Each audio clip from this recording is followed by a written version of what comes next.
This is Mike. He has developed a ton of good habits in his life. He reads, meditates, and exercises every single day. But he has one bad habit that he can't seem to shake. And that is his love for chocolate and other sweets. He's been eating them almost every day for years now. Mike already knows that eating processed sugar is bad. However, one day he reads an online article outlining all the bad consequences that come along with it. This persuades him to quit eating processed sugar for good. The next day, Mike comes home from work, tired and hungry. He goes into the kitchen to prepare himself a meal, but there they are.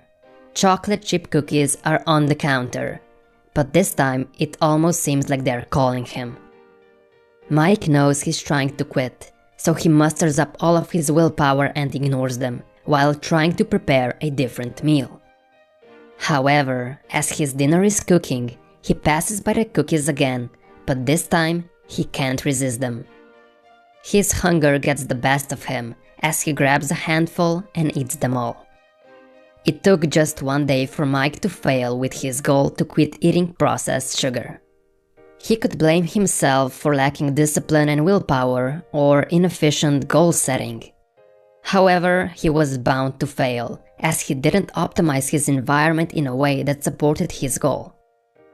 Let's take a look at a slightly different scenario. Mike comes home from work, again tired and hungry. He goes into the kitchen to prepare himself a meal, but this time on his kitchen counter there are no cookies. Instead, there is a bowl of apples.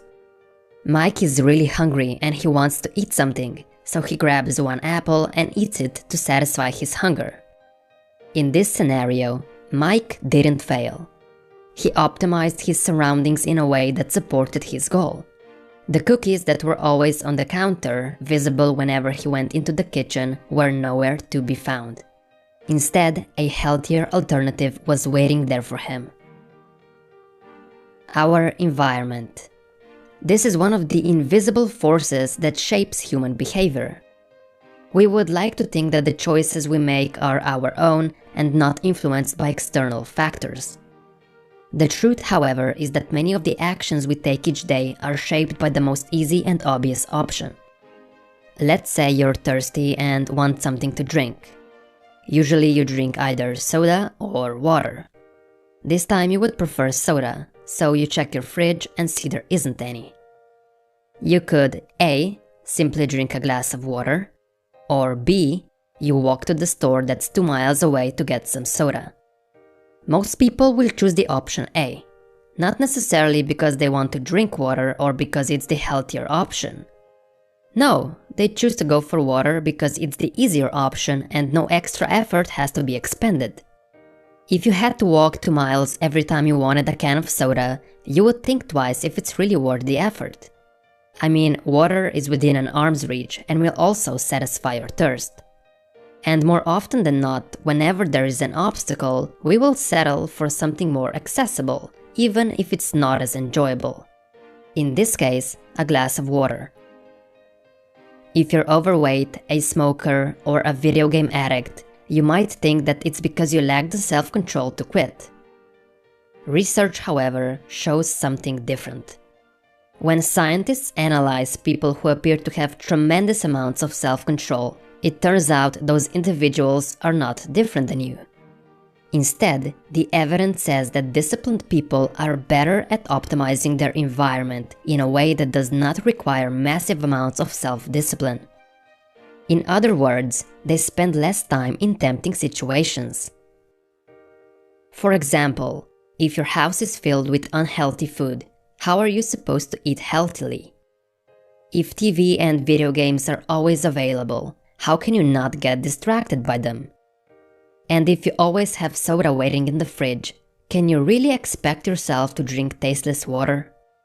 I have never seen anyone consistently be able to avoid all that temptation.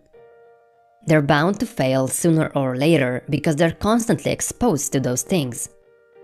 However, disciplined people have optimized their surroundings, so they are not tempted and they don't have to resist their urges.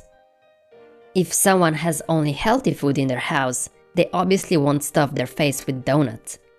If they don't have access to TV and video games, do you think they have a hard time resisting them? What if instead of a TV, they have an instrument they can play? And instead of video games, they are surrounded by books they can read? If there's no soda in the fridge, do you think they have a hard time drinking water? Good behavior is easy for them, simply because they optimize their surroundings in a way that supports it. In the short run, you can choose to overpower temptation. However, in the long run, you become a product of the environment that you live in. So, to change your behavior, what you need to do is make your good behaviors as easy as possible, while making your bad and unwanted behaviors as hard as possible. Let's say you want to start reading more books while also cutting down on how much TV you watch. What you could do is have a book ready next to the couch where you usually watch TV. This way it's in a visible place and you'll be exposing yourself to books more often. Likewise, move your TV remote, which is usually next to the couch, somewhere out of sight. A drawer in a different room, for example.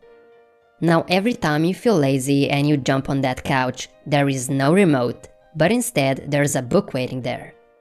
If you really want to watch TV, you'll just have to get up and go look for the remote in a different room.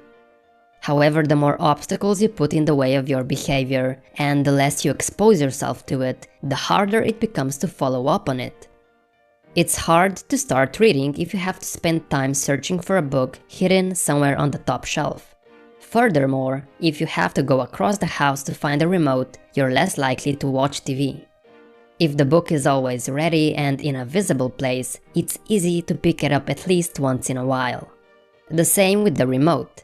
The more visible the thing is, the more likely it is for you to indulge in that behavior. Changing your behavior is never easy. But by manipulating your surroundings to work in your favor, you can dramatically increase your chances of succeeding. While motivation and willpower play a role in helping us achieve our goals, it's the invisible force of our environment that truly shapes our behavior. When you are constantly surrounded by bad choices, it's hard to make good decisions. Likewise, if you're surrounded by good choices, bad decisions are the ones that become hard to make. You may be able to resist temptation once or twice, but it's unlikely you can muster up willpower whenever you want to do the right thing. Ultimately, you don't have control over how motivated you will be tomorrow, but you do have control over your immediate environment. Thanks for watching. If you found this video helpful, press that like button. Also, if you'd like to help support this channel, there's a support page where you can buy me a coffee. The link is in the description.